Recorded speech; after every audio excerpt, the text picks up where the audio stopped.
Hey everyone, welcome back to the Reaction Shot podcast. Joining me today is Greg Cope White. Greg, how are you doing today? I'm good. How you doing? You know what? I'm doing really well. I really appreciate you taking the time out of your day to have a little chat with me about all the success you've been having lately. How does that feel? I mean, if you're talking about my book being made a Netflix series, I have nothing to compare that to. It's Sure. it's such a crazy thing. I'm overwhelmed with gratitude. Often, this is a project that I've been working on for a long time. So it's you never know how something's going to be perceived. And so for you to want this conversation because you enjoyed the product, it just means the world. Yeah, for sure. I have to ask, whenever you wrote The Pink Marine, did you imagine that it would grow into this phenomenon that it is in this very moment? No, not at all. And I wrote it. I believed in the story, and that's why I wrote it. And I wrote it as the book is a roadmap to the television show, because I know that no one in Hollywood has ever, or very few people in Hollywood have seen the inside of a Marine Corps boot camp. So I wanted to be super specific and talk about not just the setting and the world, but also the characters, and get into a little bit of why people even make this decision to enlist in the military. So no, you write these things. I'm working on my second book right now, and I'm absolutely hating it. I'm thinking, Ah, why am I doing this? Who's going to read this? And then I think back, and think, okay, well, I wrote this one. I didn't know if anybody was going to read it. So no, I had no idea. You never know if someone's going to like your stuff or hate it or judge it or whatever. I'm overwhelmed, like I said, with gratitude that it's become so beloved. I never could have anticipated it, especially when you think about the premise. I had to serve in secret. So to go from the whiplash from serving in secret to being celebrated for having your story out in public is just a whiplash indeed. well, it is. It is great to see all the great response that the show and your book is getting. It's wild. I'll be honest with you. I wasn't really familiar with your book, The Pink Marine. However, Boots kind of opened up that world for everyone. So I'm really happy that happened. So we can visit that book that you wrote, the memoir about your time during the military. This has been such a great thing for, even for viewers to have this kind of representation on television. So how do you feel being in the Marines, that journey shaped who you are as a writer and as a gay man? That's a really good question. It's completely ironic that they actually instilled in me the confidence to do what they said I could do, which was anything I wanted to do. So, it's a they're to blame for all of this, because as you know, they didn't just take a chance on me. They take a chance on anybody that walks through those gates at Paris Island. Everybody has the same chance. It's up to you to complete it. So, to look back and think that it was illegal for me to be there, and that there were many people who probably wished I'd never done it, or you know been in their midst. I did it, and they told me I could do it. They told me I could do anything, and by God, I listened to them. So, I came out publicly while I was still in my civilian life, but then I had to lock it up when I was back on base. And so, it would I was aware of the irony way back then when I was 19, and boldly confident. So, it's, if anything, they fulfilled their promise, and I hope to, if anything, both the book and the show are well known as love letters to the Marine Corps. I think about all my friends that were kicked out under Don't Ask, Don't Tell, and just the whole idea of anybody who wants to serve our country not being embraced and welcomed for wanting to make that sacrifice. But also just the fact that they did change my life, and they changed a lot of lives, and I wanted to honor that and honor my best friend that had everything to lose. He was complicit. He's straight. He went in knowing that we were hiding my secret, and so I wanted to honor that friendship as well. Absolutely. Definitely resonates on screen with Boots. I'm sure it absolutely resonates in the book as well. What was it like seeing your life come to life on the set of Boots, recreating scenes of your life? It's wild, it's I'm not a narcissist, but I suppose if I were, it would be really fun. Because I write the show as well and produce, I was looking at it through that lens. I was there were part of me that as a professional, uh, I'm looking at it as a scene. Did they get it right? How's the intonation? How's the lighting? Any flaws? All that stuff.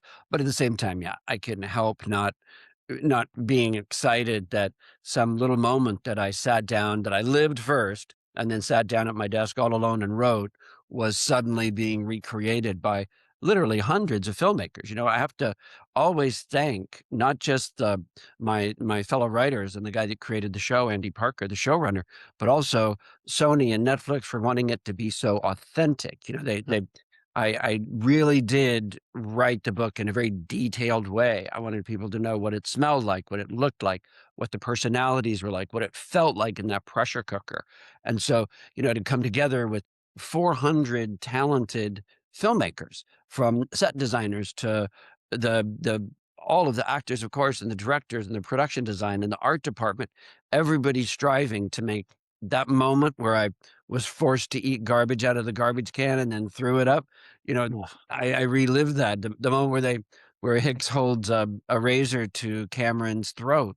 That takes me right back to when that happened, or the guy that washed out of the gas chamber, or the great John Bowman that lost all that weight. Our actor Blake Burt that plays John Bowman honored that character that's in my life in my book so well. He actually lost 120 pounds during production to Wow. really tell that character's journey, and the character did it in real life. I think he only lost 50 pounds in real life, but John, these guys, these cast, they understood the ethos of Marines. They got it. We had 3 full-time Marines on set all the time as our military advisors, 2 other Marine veterans in the writers' room besides me, a lot of really talented, wild storytellers in the writers' room as well.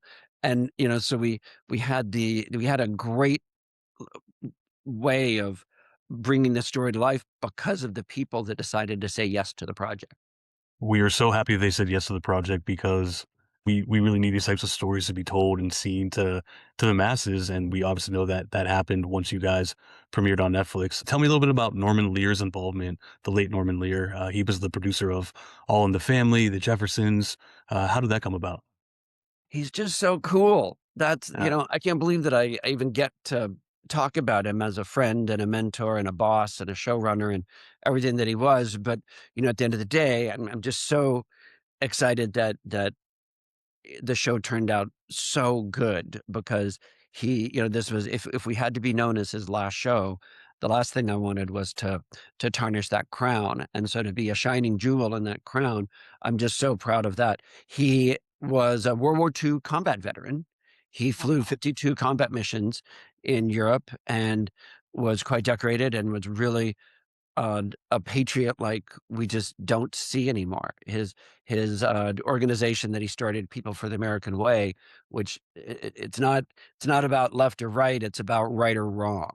So that organization fights to protect the first 10 amendments in our Bill of Rights, our Bill of Rights. And he was just the most ardent defender of our Constitution and our country, and he was such a proud flag waving American, and he loved the stories that I would share with him of my military service. He called me sergeant, and a producer in the office that we worked with would hear him say that, and she thought it was like a joke, like calling a big guy tiny.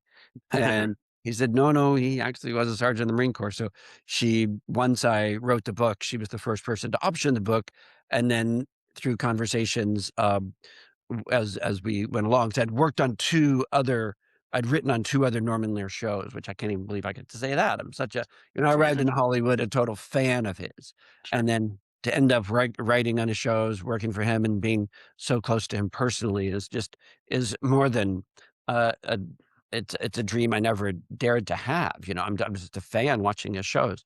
So he when we started shopping the show around, he has a deal with Sony. And so the way that works is, if you have a first look deal, that means you show Sony anything that you're interested in developing. And they either say, yes, we're going to take that on as a studio, or you're free to go shop that on your own. And Sony loved the project and took it on. And we started working on it during COVID. Wow.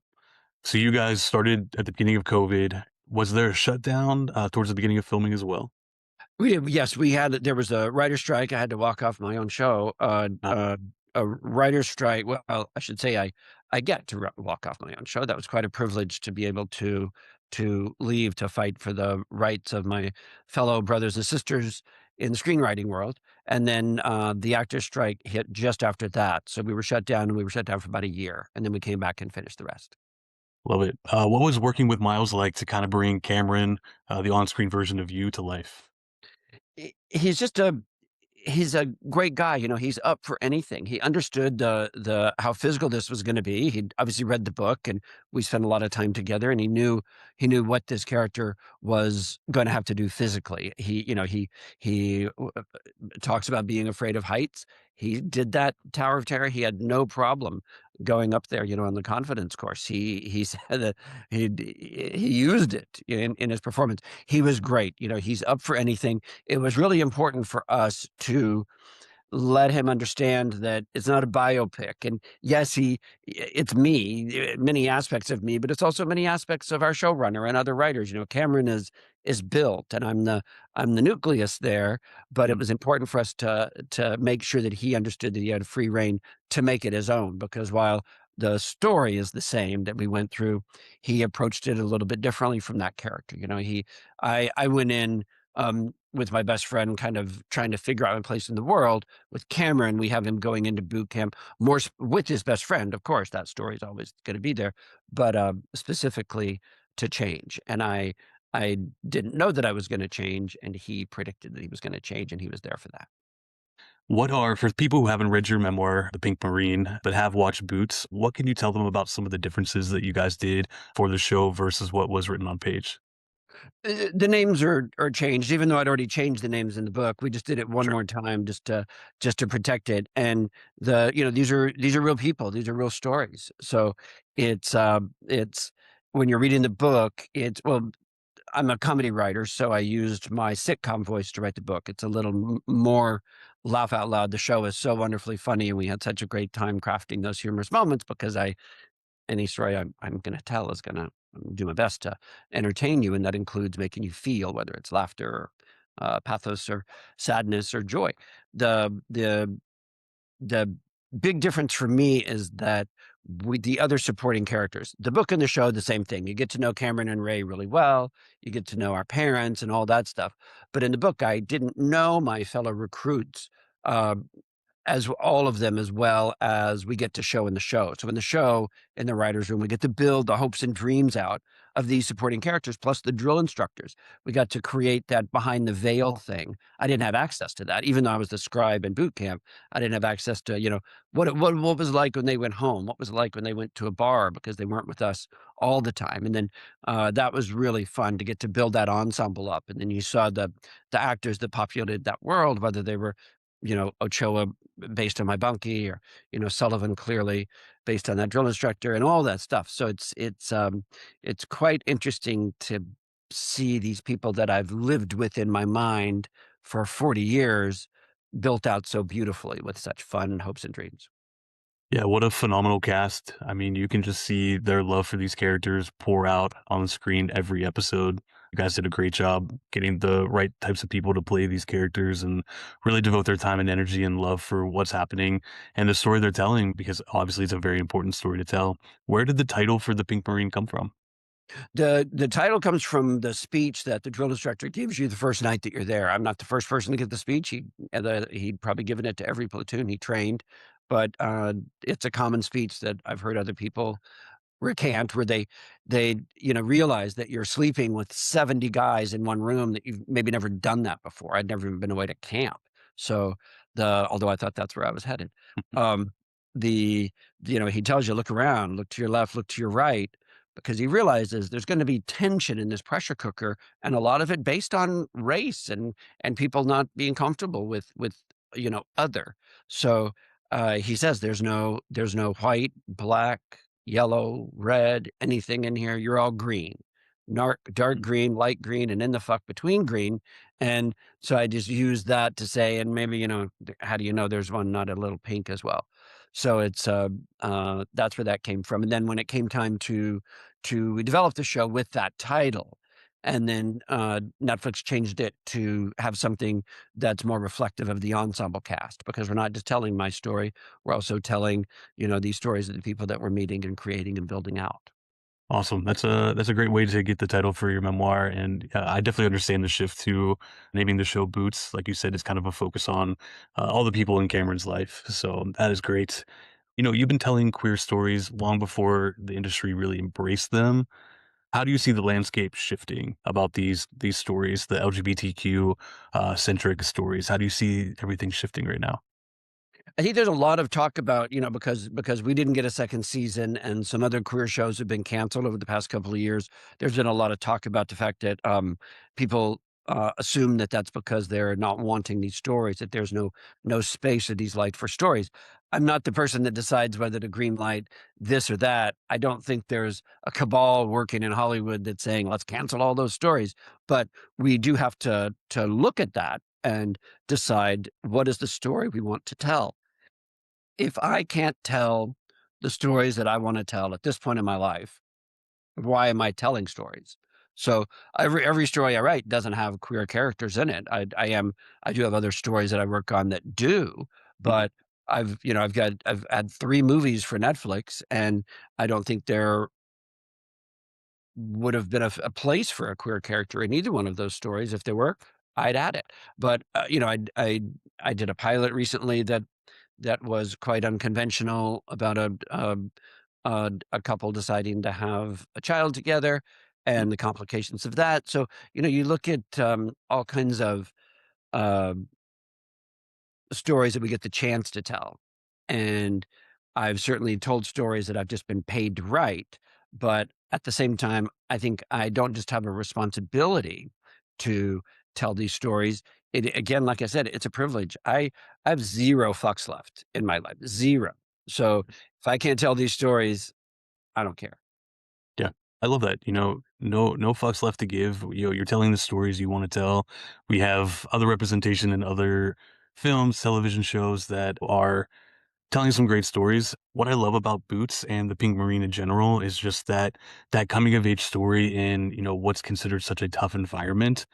I think that aspect is very important, especially for queer youth. What type of advice do you have for young men and women that are in the LGBTQ that are struggling to come out? What type of advice do you have for them?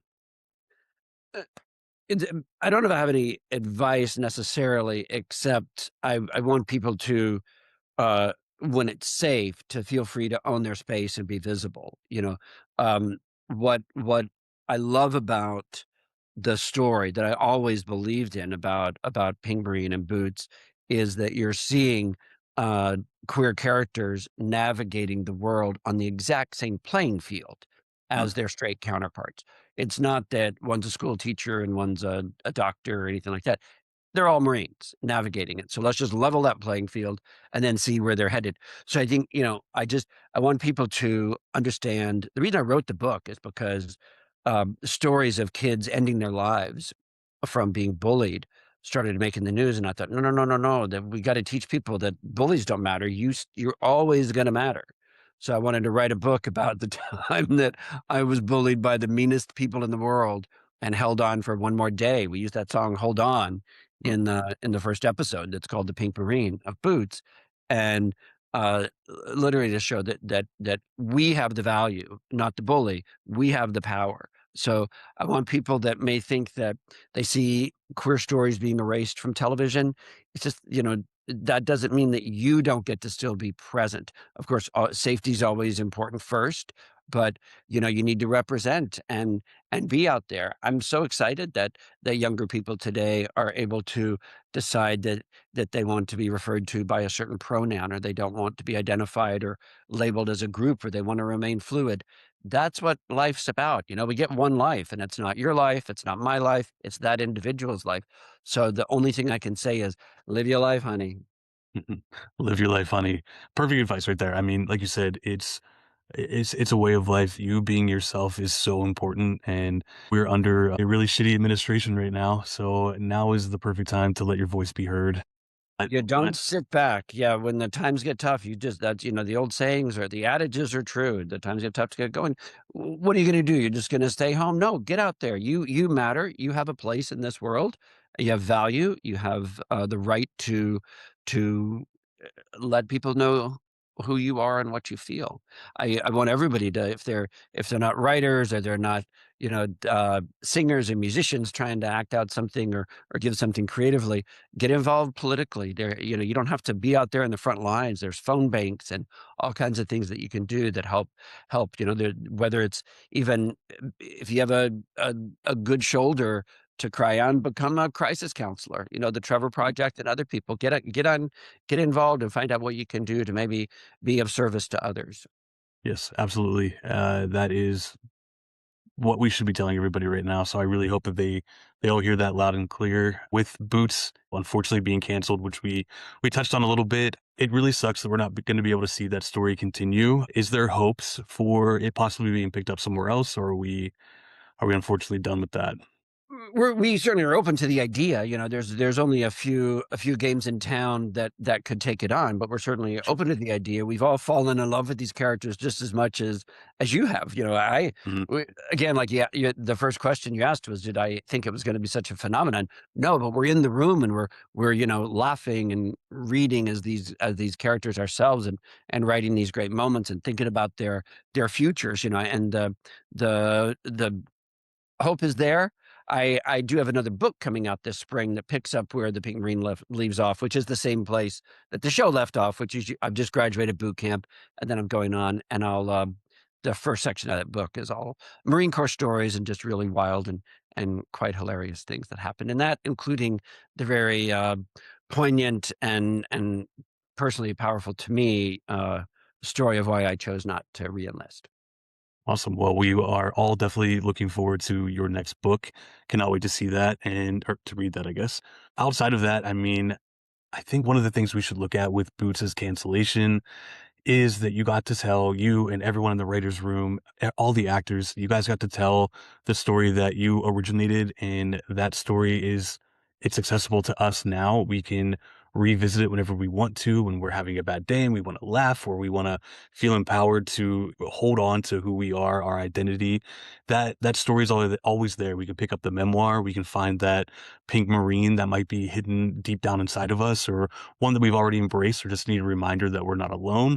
So I think the positive thing that we can look at is we have your story, we have the live action version of it in Boots, and this with Boots being canceled, of course, it opens up an extra slot for someone else to tell their story that we can slide in there and we can support and be proud of that. The representation is still there.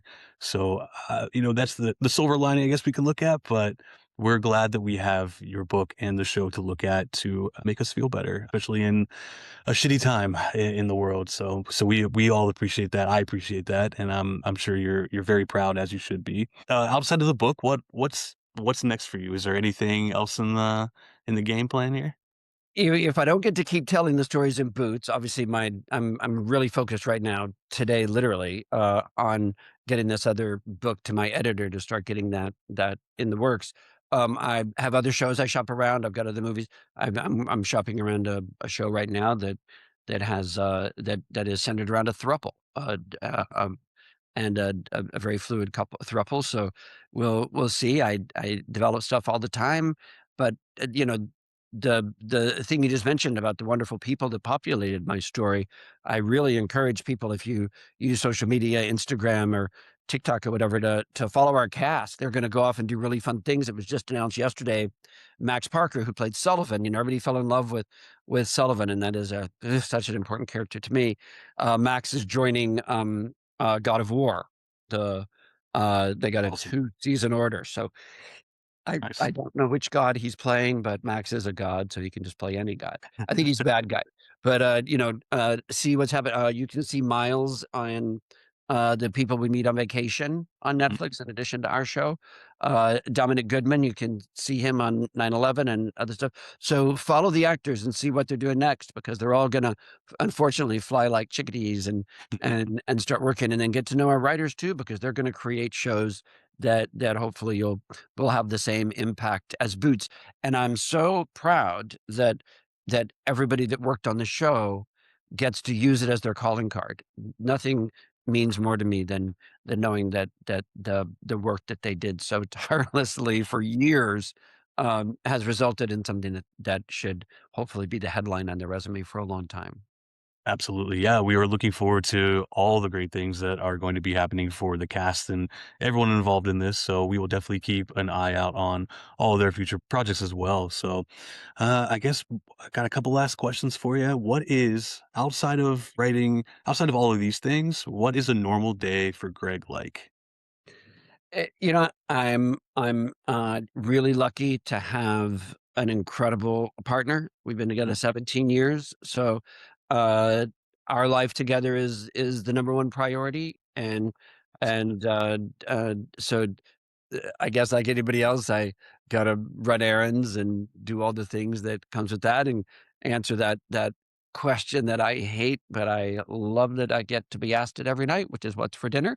I Worst. that question never goes away. Never. I cook every day pretty much. I'm still enjoying, the invitations to have conversations like yours, and just, writing. So a typical day is, I'm up early, and then I write as much as I can through the day, and then, depending on where I am in my day and where he is, we coordinate our days, then we have our afternoon, evening together, and that so my priority right now is him. I love that. That's great. 17 years together. Congratulations. He'll That's say it's 6 months, but. well, yeah, yeah. But yeah, the what's for dinner thing is always I feel like with any relationship. And if I can just brag, he's who designed this book cover. He's not a book cover designer, but he figured it out. Wow, really? Um, he designed the whole thing, That's great. and if you have access to the internet, he also designed my website, pinkmarine.com. He doesn't do that, but he figures it out. So I am quite lucky. You are lucky. That's great. That's a great cover too. It really sticks out. It really captures your eye when you're browsing around the bookstores. Boots. Booze. I love it. I guess last question I have for you. If you had the opportunity for young Greg in the Marines to come to you and give you advice, what do you think young Greg would tell you? Mhm. Uh, Probably, "Hey, guess what? You're gonna be stuck in boot camp for the next 45 years. Get used to it, get comfortable, embrace it."